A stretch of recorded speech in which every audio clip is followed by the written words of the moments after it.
ரிஷபராசி ரோஹிணி நட்சத்திரம் 32 வயசு. ஸோ பெண்களா இருந்தாலும் சரி, ஆண்களா இருந்தாலும் சரி, உங்களுக்கு வரன் இந்த வருஷம் இருக்குதான்ற ஒரு கேள்விக்கு உங்களுக்கு குரு அதிசார பயிற்சி நடக்கிறதுனால இந்த மாசம் 9ஆம் தேதியில இருந்து டிசம்பர் 22ஆம் தேதி வரைக்கும் இந்த ரிஷபராசிக்காரங்க எல்லாத்துக்குமே எக்ஸாம்பிள் ரிஷபராசியில் பிறந்த கார்த்திகை, ஸோ ரோகிணி, மிருகசீரிடம் உங்க எல்லாத்துக்குமே திருமண மாலை பூத்து தான் இருக்குது.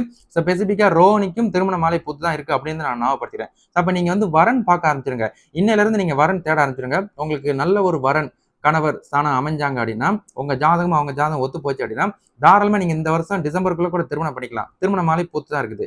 அதே மாதிரி இந்த டிசம்பருக்குள்ள உங்களுக்கு எதுவும் அமையல அப்படின்ற பட்சத்துக்கு, அதே அடுத்த வருஷம் 5வது மாசத்துக்கு மேல குரு ராசிக்கு 3ல நின்று உங்களோட கலசர ஸ்தானத்தை 5ஆம் பறை பார்க்கும்போது, ஸோ அப்ப 2026வது வருஷம் 5வது மாசத்துல இருந்து 2027வது வருஷம் 5வது மாசம் வரைக்கும் அங்கிட்டு ஒரு வருஷம் உங்களுக்கு திருமண மாலை பூத்து தான் இருக்குது. அப்போ உங்களுக்கு கன்சிடர் இன்னையில இருந்து திருமண மாலை பூத்துருச்சு அப்படின்றத நான் ஞாபகப்படுத்துறேன். நீங்க என்ன பண்றீங்கன்னா வரன் மட்டும் பாருங்க.